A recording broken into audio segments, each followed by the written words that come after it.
దేశ ప్రజలంతా ఆసక్తిగా ఎదురుచూస్తున్న 5G సేవలు ఇవాల్టి నుంచి అందుబాటులోకి రాబోతున్నాయి. ఢిల్లీలోని ప్రగతి మైదాన్లో ప్రధాని నరేంద్ర మోడీ ఈ సేవలను లాంఛనంగా ప్రారంభించారు. మొదటి దశలో ప్రధాన నగరాల్లో ప్రారంభించి వచ్చే 2 ఏళ్లలో దేశవ్యాప్తంగా అన్ని ప్రాంతాలకు 5G నెట్వర్క్ ను విస్తరించాలని ప్రభుత్వం లక్ష్యంగా పెట్టుకుంది. आयोजन किया गया है जहां से अब से कुछ ही देर के बाद प्रधानमंत्री 5G सेवाओं की शुरुआत करने वाले हैं। 1 अक्टूबर से यानी कि आज से लेकर 4 दिनों तक 4 दिवसीय इंडिया मोबाइल कांग्रेस कार्यक्रम की शुरुआत नई दिल्ली के प्रगति मैदान में आप इन तस्वीरों में देख रहे हैं। इसकी शुरुआत हो रही है और सबकी नजरें आज 5G सर्विस पर होंगी, क्योंकि बीते दिनों आईटी मंत्री अश्विनी वैष्णव ने ये कहा था कि देश में 5G को धीरे धीरे अलग अलग फेज में लॉन्च किया जाएगा। पहले फेज के लिए कुछ शहरों का चयन किया गया है जहां सबसे पहले 5G सर्विस लॉन्च होगा और प्रधानमंत्री इस वक्त जो टेलीकॉम ऑपरेटर्स हैं उनके साथ बातचीत करते हुए उनसे वो जानने की कोशिश कर रहे हैं कि किस तरह से उन ऑपरेटर्स के जरिए 5G सर्विस की शुरुआत होगी। और जैसा कि हमने कहा कि बीते दिनों ही केंद्रीय मंत्री अश्विनी वैष्णव ने यह कहा था कि पहले फेज में देश के 13 शहर जहां की 5G कनेक्टिविटी की शुरुआत की जाएगी। उन 13 शहरों हम आपको जानकारी दे दें, अहमदाबाद, बेंगलुरु, चंडीगढ़, चेन्नई, दिल्ली, गांधीनगर, गुरुग्राम, हैदराबाद, जामनगर, कोलकाता, लखनऊ, मुंबई और पुणे में इस सर्विस की शुरुआत की जाएगी। आप इन तस्वीरों में जियो की सर्विस को देख सकते हैं और तमाम जो बारीकियां हैं उनको जियो के अधिकारी प्रधानमंत्री नरेंद्र मोदी को समझाते हुए कि किस तरह से ये 5G सर्विस, जो कि एक बहुत ही क्रांतिकारी सर्विस के तौर पर माना जा रहा है, एक रिवॉल्यूशनरी सर्विस होगी जिसके जरिए आज तक हम जो एक्सपीरियंस करते आ रहे हैं 2G, 3G, 4G, उससे कहीं ज्यादा ये फास्ट और इसकी जो तमाम जो खूबियां हम आपको आगे बताएंगे।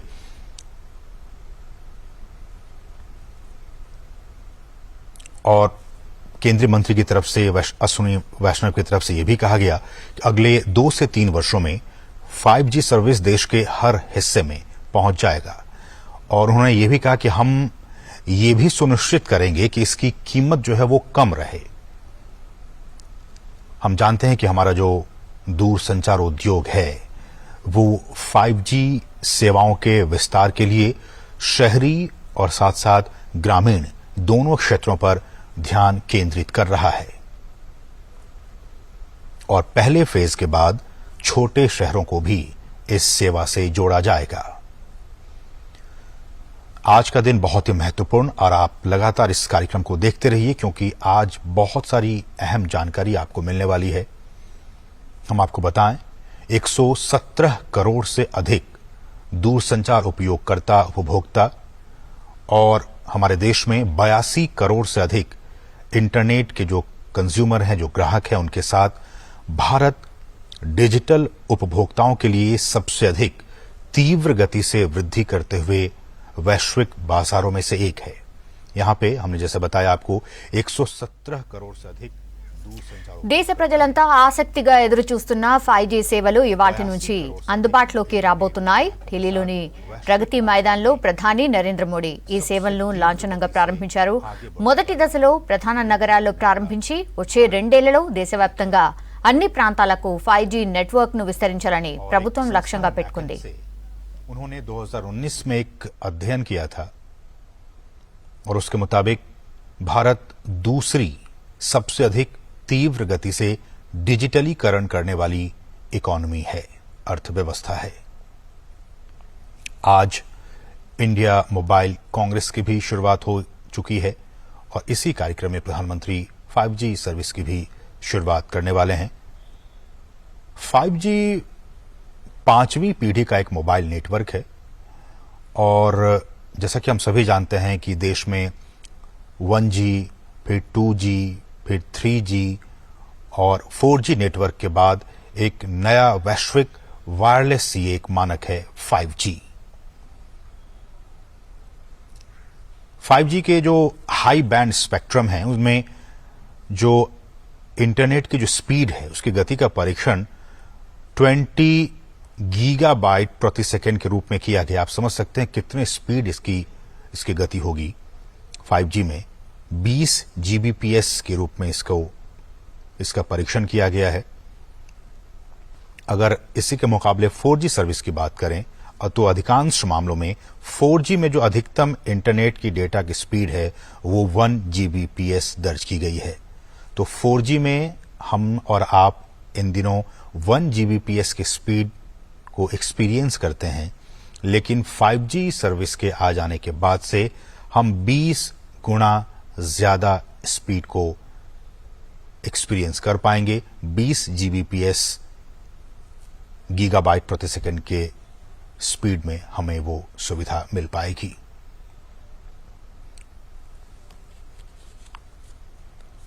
दूरसंचार क्रांति के लिहाज से आज का दिन बहुत ही महत्वपूर्ण, और न सिर्फ दूरसंचार के लिहाज से बल्कि इसके और क्या कुछ यूजेस हैं। हम जानते हैं कि इन दिनों इंडस्ट्रियल रिवॉल्यूशन 4.0 का जमाना है, चौथी औद्योगिक क्रांति चल रही है, और इस क्रांति में ఇంటర్నెట్ ఆఫ్ థింగ్స్ దేశ ప్రజలంతా ఆసక్తిగా ఎదురు చూస్తున్న 5G సేవలు ఇవాల్టి నుంచి అందుబాటులోకి రాబోతున్నాయి. ఢిల్లీలోని ప్రగతి మైదాన్లో ప్రధాని నరేంద్ర మోడీ ఈ సేవలను లాంఛనంగా ప్రారంభించారు. మొదటి దశలో ప్రధాన నగరాల్లో ప్రారంభించి వచ్చే 2 ఏళ్లలో దేశవ్యాప్తంగా అన్ని ప్రాంతాలకు 5G నెట్వర్క్ ను విస్తరించాలని ప్రభుత్వం లక్ష్యంగా పెట్టుకుంది.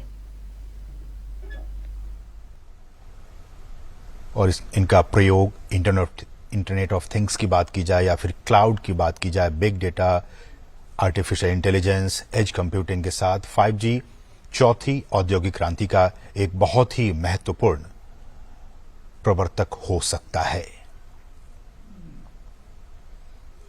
अलग अलग क्षेत्रों में इस 5G सर्विस का उपयोग किया जाएगा, फिर चाहे वो हेल्थ सेक्टर की बात हो, मोबाइल बैंकिंग की बात हो, इन तमाम क्षेत्रों में डिफेंस की बात हो, फिनटेक कंपनियों की बात हो, रिसर्च एंड डेवलपमेंट की बात हो, इन तमाम क्षेत्रों में 5G सर्विस का डायरेक्ट इम्पैक्ट पड़ेगा। और सबसे पहले जो हमारे उद्योग जगत हैं वो इस एक्सपीरियंस को महसूस करेंगे और उसके बाद आम जनता के लिए इस सर्विस की शुरुआत की जाएगी। कहा जा रहा है कि इसका जो इकोनॉमिक इंपैक्ट होगा इस 5G सर्विस का,